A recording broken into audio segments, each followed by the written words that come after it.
Hola, muy buenos días. Estamos dando inicio a esta videoconferencia que lleva por nombre Educación en el siglo XXI, orientada para América Latina, con el ponente, el doctor Daniel Alexander Velasco Capacho, desde Colombia. Sí, muy buenos días para todos. Mi nombre es Daniel Alexander Velasco y hoy los estaré acompañando con esta videoconferencia sobre educación para América Latina.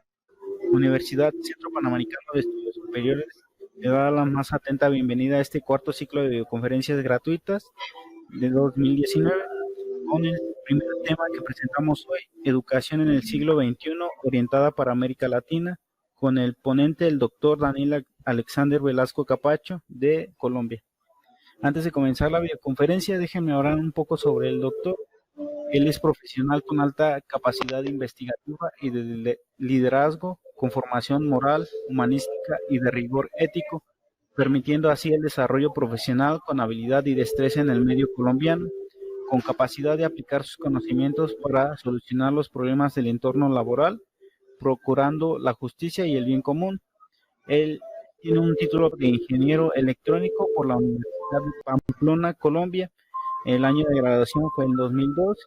Él es magíster en ingeniería electrónica por la Universidad Industrial de Santander, Bucaramanga, Colombia, en el año 2010, y orgullosamente es egresado y ha obtenido el título de doctor en proyectos por el Centro Panamericano de Estudios Superiores, ahora Universidad Centro Panamericano de Estudios Superiores, en México, de 2016. Su experiencia laboral, él es coordinador del programa académico de Ingeniería Electrónica por ciclos propedéuticos en unidades tecnológicas de Santander. También es docente catedrático titular en Ingeniería Eléctrica, Electrónica y especialización en telecomunicaciones, y docente en la Universidad Industrial de Santander, y también es docente y catedrático en Ingeniería Electrónica en las unidades tecnológicas de Santander. Sin más preámbulos, los dejo con el doctor Alexander Velasco, agradeciendo ante todo su participación en este ciclo de videoconferencias. Tiene la palabra, doctor, puede comenzar. Mi nombre es Daniel Alexander Velasco, soy ingeniero electrónico, soy magíster en ingeniería electrónica y terminé mi doctorado en la Universidad Centro Panamericano de Estudios Superiores. Llevo aproximadamente 14 años trabajando con instituciones de educación superior acá en la ciudad de Bucaramanga, Santander, Colombia, y he mantenido el contacto tanto con estudiantes como docentes y por supuesto con la parte administrativa en pro de mejorar las condiciones de la sociedad, que es en últimas el fin, desde mi perspectiva, creo que se debe mantener para América Latina, que es donde estamos actualmente enfocados. La presentación de hoy, pues, como su nombre lo indica, educación en el siglo XXI orientada para América Latina. Y cuando empecé a construir la presentación, quise orientarla hacia los resultados que como región nosotros mantenemos. Quiero hoy presentarles una serie de estadísticas y de datos que creo que muy pocas personas cuando empiezan a hacer sus estudios de educación superior postgradual conocen. Nosotros, y lo digo a título personal, cuando empecé a hacer la maestría, cuando empecé a hacer el doctorado, nunca me imaginé pues las cifras que hoy les voy a presentar, sino que nos concentramos en desarrollarnos profesionalmente y en contribuir con el desarrollo de nuestra región, pero en la región de nuestro país. Y por eso hoy quiero presentarles lo que es una visión de cómo estamos en Latinoamérica. Como ya todos sabemos, Latinoamérica pues es un concepto geográfico que envuelve aquellos países que tienen lenguas derivadas del latín, como lo son el portugués, el español y el francés. Por eso vemos que está conformada de México hacia abajo, con algunas excepciones dentro de nuestro mapa geográfico. ¿Y qué o cuál es el pueblo que conforma América Latina? Haciendo una revisión con los datos un poco actualizados, lo que se pudo realizar, somos aproximadamente 590 millones de habitantes, donde el país más poblado lógicamente es Brasil, con un poco más de 200 millones, hasta Uruguay, que es el último de esta lista que tengo, con cerca de 3 millones y medio de habitantes. Luego me pregunté, ¿y cómo estamos en cuanto a la población indígena de cada uno de estos países? Y me surgió la duda, pues a raíz de los acontecimientos que han pasado en los últimos meses en países como Bolivia. Nosotros vemos en las noticias que Bolivia es un país con población indígena alta, y no conocía particularmente que Bolivia tiene un 41% de su población indígena. Sin embargo, si nosotros observamos Bolivia, que tiene 11 millones de habitantes, con una población indígena del 41%, que aproximadamente son 4.600.000, comparado con Uruguay, quiere decir que Bolivia tiene más indígenas que toda la población de Uruguay.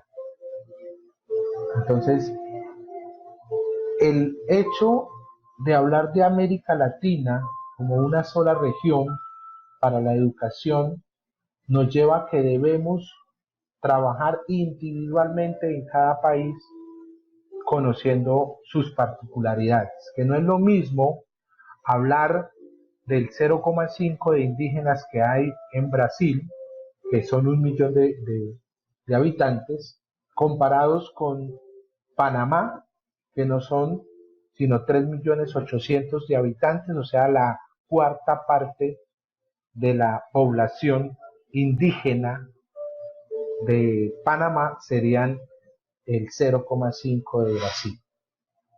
Y que en términos generales corresponden a 48 millones aproximadamente de indígenas, del 8% de esos 590 millones de habitantes. Entonces, vamos a encontrar que a lo largo de la presentación tendremos los mismos países que contribuyen con los resultados que voy a presentar, ¿sí?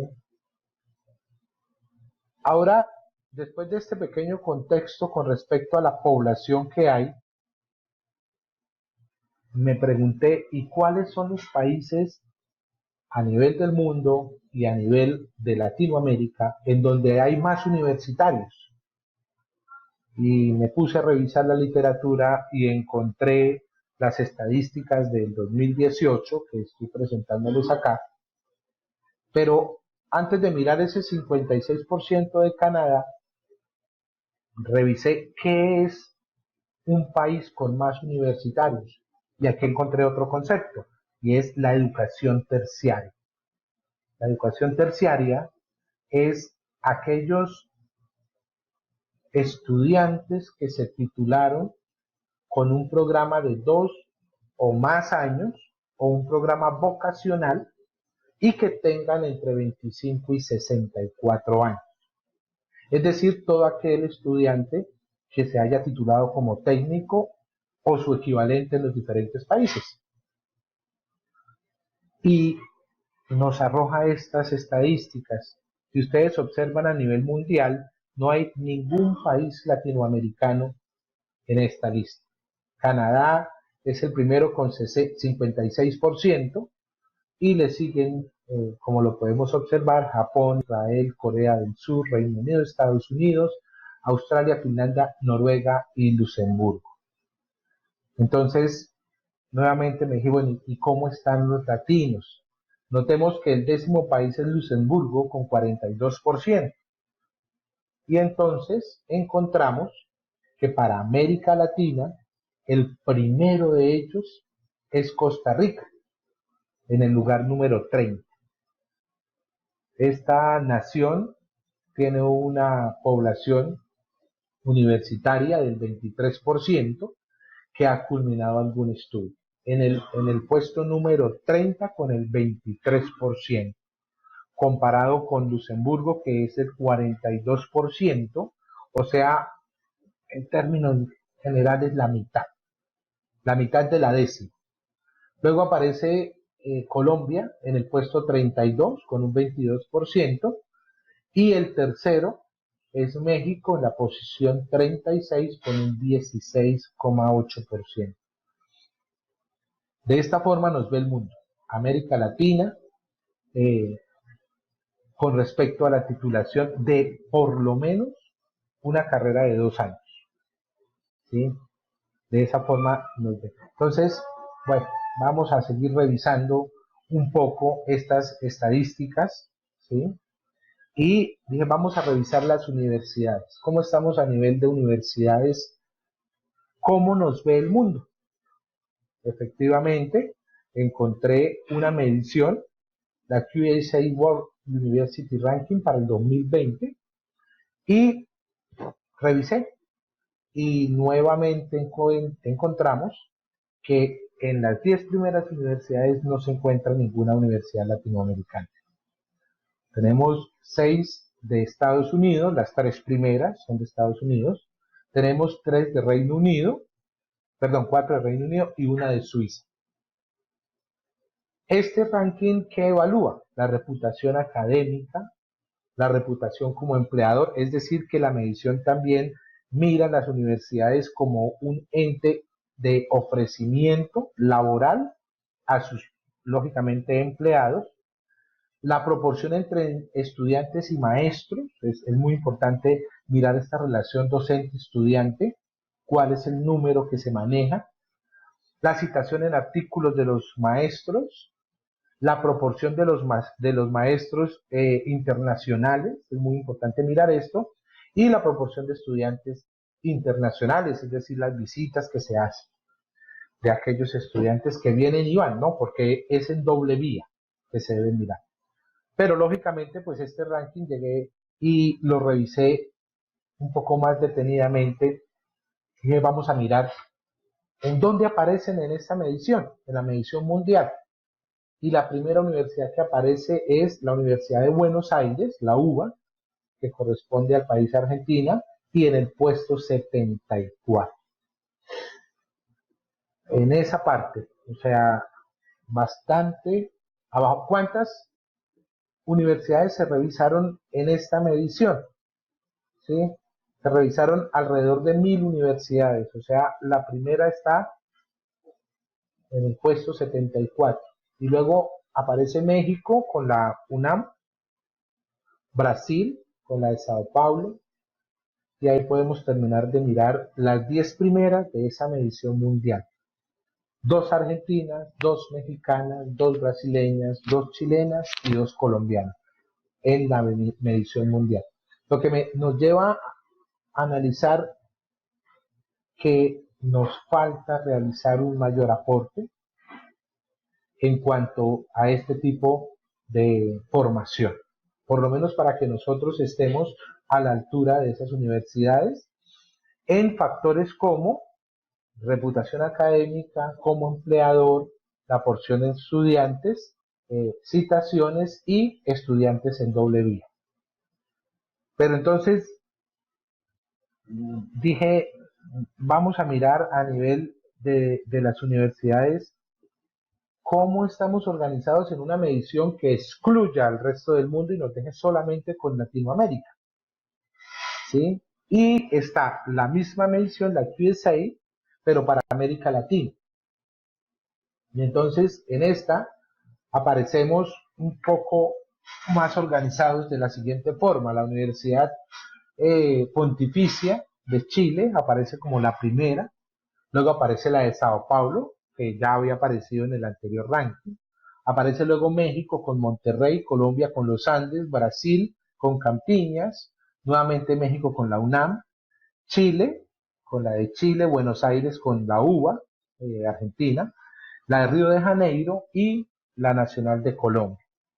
Entonces, si nosotros empezamos a observar, ya vemos una tendencia hacia la formación en los países. Acá no hemos nombrado a Bolivia, no hemos nombrado a Ecuador, no hemos nombrado a Perú, ¿sí? Que son países que si nosotros analizamos, también deberían hacer parte de este grupo, porque sería un frente el cual contribuye con la formación de los profesionales a nivel de Latinoamérica, ¿sí? Entonces dije, vamos a revisar un poco más. Los países latinos, los estudiantes latinos, ¿a dónde van a hacer un posgrado que no sea fuera de Latinoamérica? Entonces nos encontramos con este panorama. México en primer lugar, Colombia, Chile, Brasil y Argentina. Y aquí nuevamente vemos los países que ya hemos mencionado y que presentan universidades en los rankings de mediciones a nivel mundial y latinoamericano, ¿sí? Y pues cada uno tiene una especialización, ¿sí? En México van ingenierías, en Estados Unidos, en Colombia estará la parte de administración de empresas, en Chile hacen parte también con respecto a administración, en Brasil las ingenierías. Notemos que en el 2014 en Brasil estuvieron 115.000 estudiantes extranjeros, muchísima población. Y en Argentina es el segundo más poblado por los beneficios, o sea, los becados mayores están yéndose a estar en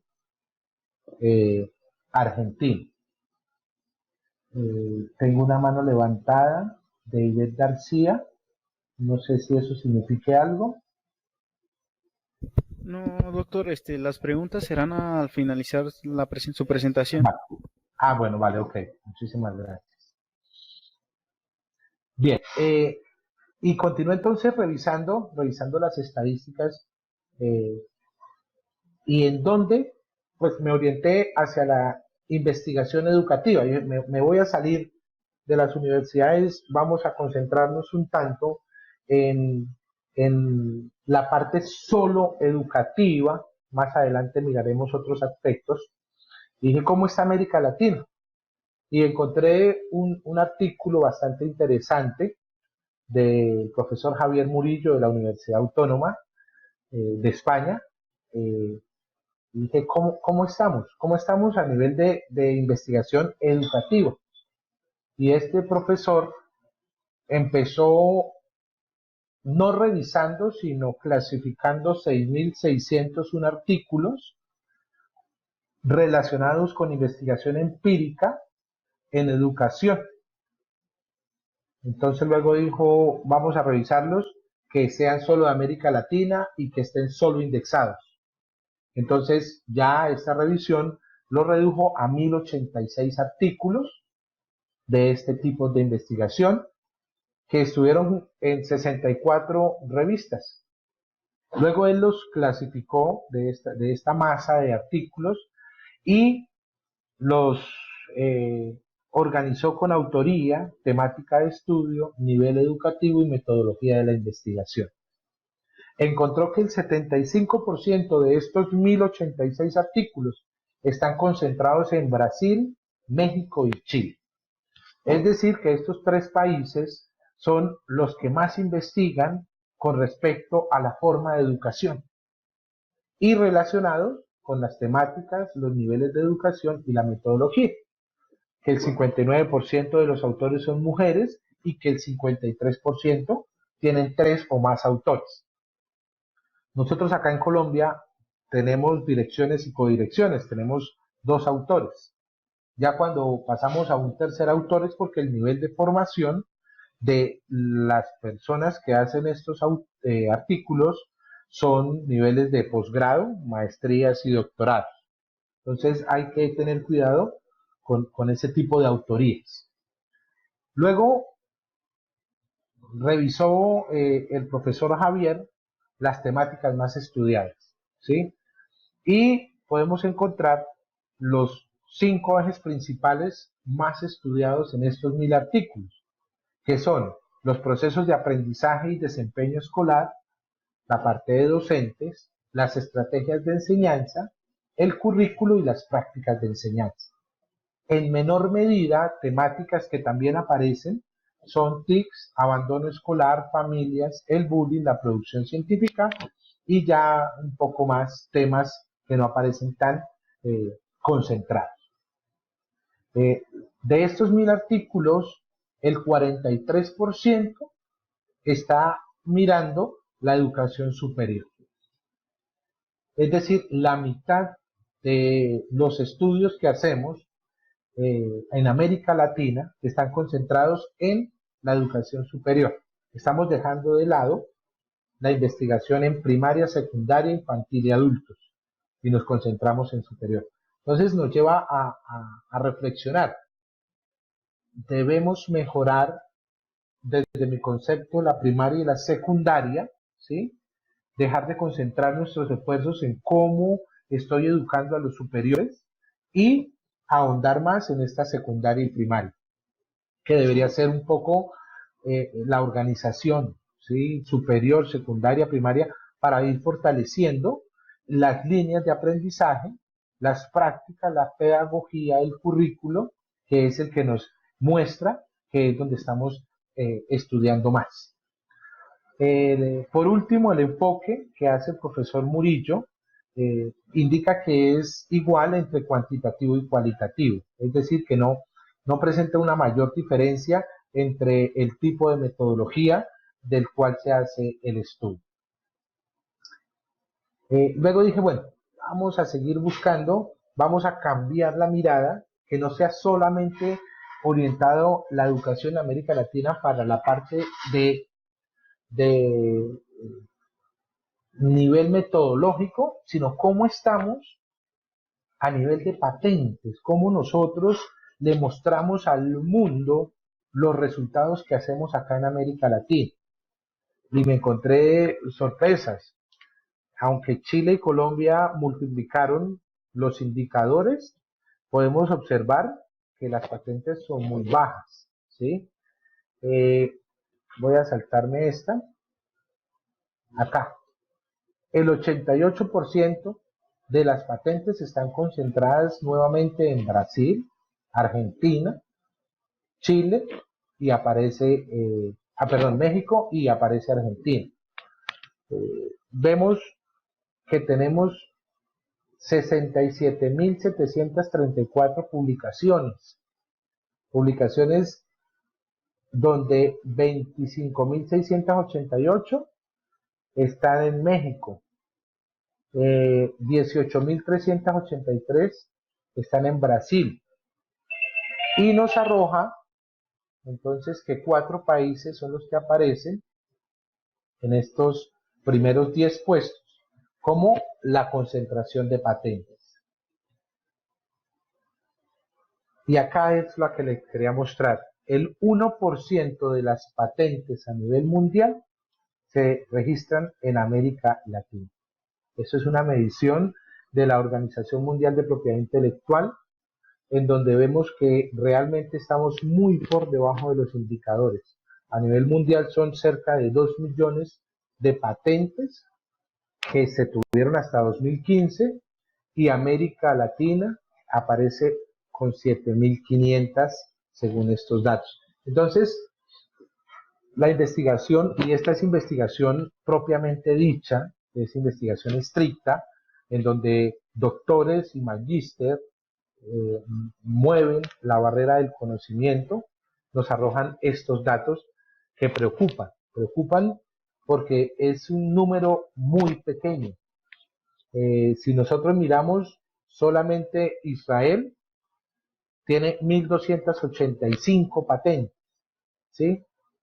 Y el resto de latinos, sacando a Brasil y a México, tienen 1.500. O sea que Israel produce más que más de la mitad de América Latina. Entonces, son datos que nos llevan a pensar, debemos indicarle a nuestros estudiantes que el nivel de formación es para producir eh, patentes, y no solo patentes, porque si nosotros miramos, aparece ahora otros productos que son marcas registradas y diseños industriales. Me estoy metiendo, estaba hablando de educación, de investigación en educación, pero ahora pasamos a mirar lo que es la investigación estricta. Y nosotros tenemos también números muy bajitos. Si miramos el 5,8% en los 8 años que ha aumentado, nosotros nos hemos mantenido, ¿sí? Entonces, yo invito a los investigadores, y lo digo porque cuando inicié el doctorado en proyectos, yo venía de una línea estricta, venía de la electrónica, venía particularmente de la línea de comunicaciones, pasé a la maestría y me especialicé en la maestría en comunicaciones, y ahí me salí de mi línea dura, entré a estudiar el doctorado en proyectos y cambié el enfoque totalmente. Y entonces aquí es donde nosotros como profesionales debemos mirar que no solamente nos debemos enfocar en la parte dura de nuestra ciencia, en nuestro quehacer, sino que también tenemos que ampliarlo. Y ampliarlo porque a nosotros como país, como región, no nos miran solamente por esos indicadores de artículos, con lo que escribimos, ponencias, sino que también tenemos que estar pensando en lo que le producimos y en últimas para nuestra región. Ya vamos a mirar en un rato cuáles son esas perspectivas que debemos tener. Entonces continué con mi revisión bibliográfica. Vamos a mirar entonces la investigación en Latinoamérica. ¿Por qué nosotros como región tenemos esas cifras tan bajas? Nuevamente me puse a revisar y encontré que si bien nosotros tenemos acá diferentes formas de hacer investigación, para las naciones no es plenamente reconocida la ciencia y la tecnología como un punto de lanza para el desarrollo. Y hablo en términos generales, para toda la región. No particularizo para un país, México, Colombia, Brasil, no. En términos generales, no es una razón primordial del desarrollo del país el invertir en investigaciones. Si hay países que tienen subsidio para investigación, los presupuestos, si bien hay una partida de los productos internos brutos de cada país para investigación, ese presupuesto es muy inadecuado. Los niveles son deficientes en cuanto a la infraestructura de laboratorios para la investigación. Los equipamientos son básicos, el costo es alto para hacer investigación, los biólogos, los médicos, los químicos tienen una oferta limitada de los reactivos para investigar, los salarios son inadecuados. En países como Colombia, en el caso particular, un docente universitario tiene que tener dedicación para docencia y dedicación para investigación. Entonces, acá el, el, el nivel de la investigación lo dejamos a un lado para dividir el tiempo laboral de un docente en 3 y 4 actividades diferentes, ¿sí? Entonces, eso nos lleva a que no se pueda producir en mayor medida como lo hacen otros países, otras potencias, como si lo son Rusia, Estados Unidos, Canadá, en donde ellos a un docente lo contratan para investigación y se dedica su tiempo laboral solamente para eso, en donde crean un centro de investigaciones exclusivo con la mayor tecnología de punta para que se pueda realizar una investigación. Acá tenemos que compartir los laboratorios en las instituciones de educación superior para la docencia y para la investigación. Entonces, esa es una de las, o esas son algunas de las razones en las cuales nosotros debemos analizar y pensar y decir cómo puedo yo contribuir desde mi universidad, desde mi colegio, para aquellos participantes que trabajan en colegios, para que pueda dividir estos dos frentes. Ahora,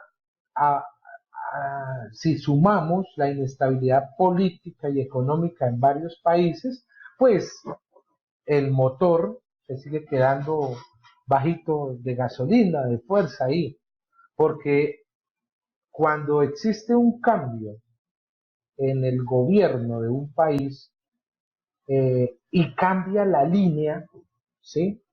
Cambia la línea que venía gobernando, entonces es un reset, y es un reset político, económico y de desarrollo.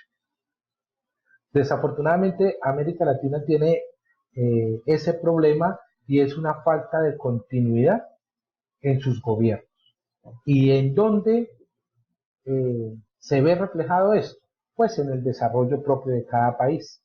Y por lo tanto, la ciencia, que no es reconocida como agente primordial de desarrollo, pues se ve afectada. Entonces, con esto también tenemos que lidiar, con esa inestabilidad política y económica. Y pues es una pena que la sociedad latinoamericana se haya acostumbrado a eso, ¿sí? Y nos hayamos acostumbrado a tener esa inestabilidad, a ver que los recursos no son suficientes y que además de eso, nosotros esperemos que los países desarrollados pues nos envíen los productos que nosotros mismos podemos contribuir a desarrollar acá en nuestra región. Son reflexiones que yo hago en el marco de los resultados que hemos observado. Ahora, ¿cómo va la ciencia en América Latina, en Latinoamérica? Si nosotros miramos las cifras, vamos bien. La inversión en innovación y desarrollo tuvo un crecimiento del 106% para América Latina. En 2006 se invirtieron 34.000 millones de dólares, comparados con 2015, que fueron 71.000 millones. ¿Sí? Sobre todo de parte de los gobiernos, es decir, se invirtió, se mejoró, se dobló, el gobierno nos aportó el 61%, pero el crecimiento que tenemos en ciencia sigue considerándose por debajo. La Unión Europea y Estados Unidos le invierten mucho más dinero que eso. Y si lo miramos nuevamente en los rankings que hemos hecho, Brasil, México y Argentina son los países que concentran el 88% en inversiones en innovación y desarrollo. Nuevamente vemos hemos nombrado 5 o 6 países, y de esos 5 o 6 países nuevamente repetimos 3. Brasil, 64%, México, 12%, Argentina, 7%, y el restante 12% está en todos los demás países. O sea, México hace más que más de 10 países, ¿sí? En cuanto a inversión en innovación y desarrollo. Entonces, notemos que es una constante en donde nosotros debemos contribuir con ese desarrollo. Los investigadores en Latinoamérica, se calcula que el 3,9% del total mundial de todos es solamente Latinoamérica, o sea, una región con 590 millones de habitantes solo le aporta el 4%, redondeo, el 4% de los investigadores a nivel mundial. Entonces, es preocupante esa cifra, 40% más que hace 10 años. Si hacemos esas comparaciones, empezamos a ver mejorías, sin embargo, va muy lento ese crecimiento. Los investigadores deben dividir, ya lo ha mencionado, el tiempo con docencia. Apenas tenemos un 4,44 que se reseña en revistas especializadas del mundo. Entonces, son números que debemos analizar, que debemos tener presentes para mejorar. Dentro de esta misma revisión, nos muestra que en América Latina en el 2006 teníamos 1,76 millones de graduados en pregrado, o sea, alguna licenciatura, tecnología, ingeniería ¿sí? Una carrera terminada de pregrado. Y lo comparamos con 2015, 2,46 millones. Digamos que un 70-80% de aumento en esta parte. Doctores, en el 2006 teníamos 21 millones, perdón, 21.000 doctores, ahorita tenemos más del doble, 44.000. Sin embargo, hacemos unas comparaciones y vemos que se graduaron 2.046.000, perdón, 2,46 millones en pregrado, comparado solo con 44.000 en doctorado, o sea que los estudiantes terminan su pregrado y no continúan estudiando. ¿Sí? Vemos una diferencia abismal. Más de 2.400.000 de diferencia, o sea, es un número grandísimo. Y eso que en estos años fue cuando se empezaron a superar las barreras geográficas para la formación. Es decir, cuando empezaron a salir los maestrías, doctorados virtuales, y pues que ya no necesitamos desplazarnos de un país a otro para poder realizar este proceso de formación.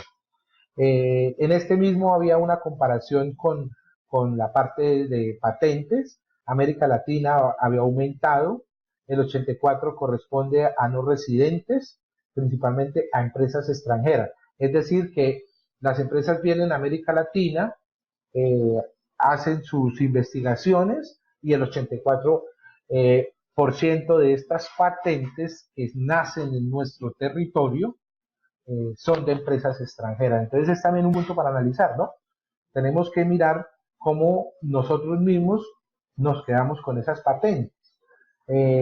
Tenemos unos datos de investigadores latinoamericanos por países. En Brasil hay 183.000 investigadores, en Argentina 53.000 aproximadamente, México 30.000, Chile 8.000, Ecuador 6.000, y ahí vamos disminuyendo pues el número de investigadores. Esto es como proporcional a todo lo que hemos venido observando en cifras, en donde Brasil, Argentina, México y Chile son los 4 países que van marcando la pauta en investigación, no solamente educativa, sino en general, en donde nos muestra que debemos los demás países contribuir para el desarrollo regional. Por otra parte, traigo 4 ejemplos sobre la concentración de la producción científica.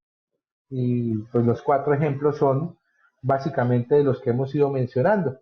En Brasil tenemos que el 41% de la producción se hace en Sao Paulo.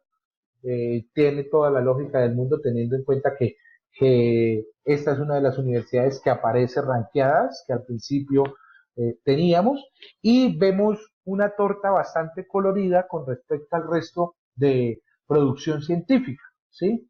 Vemos que el resto está repartido en todas pues las regiones que tiene este país. De forma similar ocurre en México. En México tenemos un predominante en el Distrito Federal con el 35%, y hay 2 porciones también un poco para mencionarlas, que es México el 11% y otros. O sea que tenemos bastante diferencia para las regiones donde se hace una producción científica en México. Otro ejemplo que traigo es Colombia, 42% concentrado en el distrito capital, que es Bogotá. Tenemos otra porción de la torta que es Antioquia con un 21%, y nuevamente el resto de regiones de nuestro colorido torta en menor medida con unos porcientos. Y por último, les presento a Chile, en donde el 54% se encuentra en la parte metropolitana de Santiago, y pues ya el resto está repartido en las demás regiones. Entonces, notemos que con estas 4, las capitales de los países es donde se concentra la investigación. ¿Y a dónde voy con esto? A que debemos fortalecer la investigación en las regiones apartadas de los países. Es decir, que no solamente debemos concentrarnos en lo que hagamos en los laboratorios de las universidades donde nosotros estamos investigando. Debemos salirnos también, formar centros de investigación, centros de estudio fuera de la región donde laboramos. ¿Sí? Allá es a donde debemos salirnos de esa zona de confort e ir a buscar en las regiones cómo formar centros de investigación. ¿Qué retos tenemos? ¿Qué retos tiene la sociedad latinoamericana? González Bonilla, desde hace ya 2 años, lo ha dicho. O sea, nosotros tenemos que tener, primero, la cultura, ¿sí? Que es el conjunto de todas las formas de vida y expresiones de una sociedad determinada. Esa cultura, costumbres, prácticas, códigos, normas y reglas debemos mejorar. Nosotros debemos mejorar nuestra sociedad a partir de primordialmente la cultura. Promover, como lo dice la UNESCO, la reflexión sobre el papel de la cultura en el desarrollo del pueblo latinoamericano. Nosotros debemos trabajar en ese concepto, en la convivencia, en la organización, en la disciplina y en el desarrollo social para el logro de grandes proyectos. Hay un conferencista colombiano, colombo-japonés realmente, se llama Kenji Yokoi. Y Kenji Yokoi describe la disciplina como organización, puntualidad, como dos entes importantes, organizar, y es organizarnos nosotros y organizar el entorno, y por lo tanto organizarnos como país, como región, y luego Latinoamérica para poder tener grandes proyectos.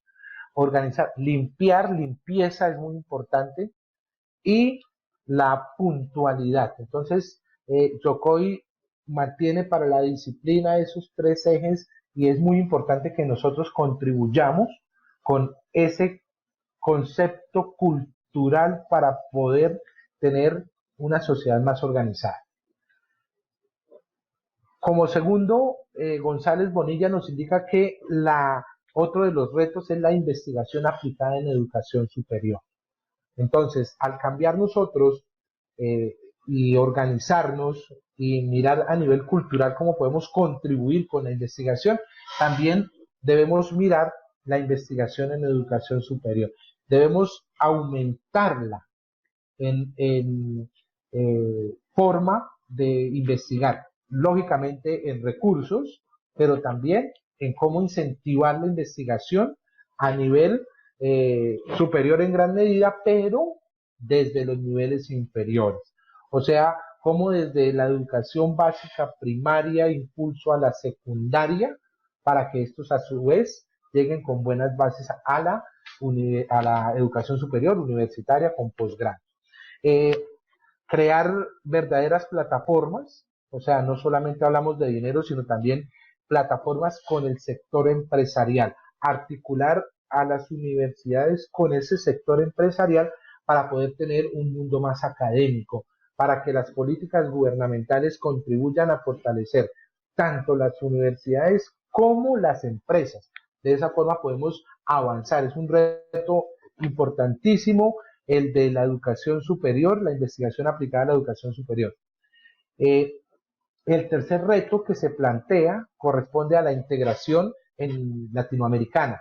Es muy importante que nosotros, como países, sigamos organizándonos. Es bastante complicado realizar convenios interinstitucionales por regiones en el mismo país. Es bastante complicado tener convenios internacionales en las universidades, pero debemos contribuir con esta integración latinoamericana y nosotros como académicos somos ese puente de crear esos convenios universidad-universidad para movilidad, para doble titulación, para intercambio docente. Es muy importante hacer ese tipo de convenios para poder contribuir con la sociedad latinoamericana. Es imperioso y significativo, como está subrayado, que desde la academia y organizaciones políticas y empresariales se trabaje en pro de este proyecto. Nosotros tenemos desde las oficinas de relaciones internacionales e interinstitucionales la posibilidad de poder crear esta integración latinoamericana y podemos lograrlo.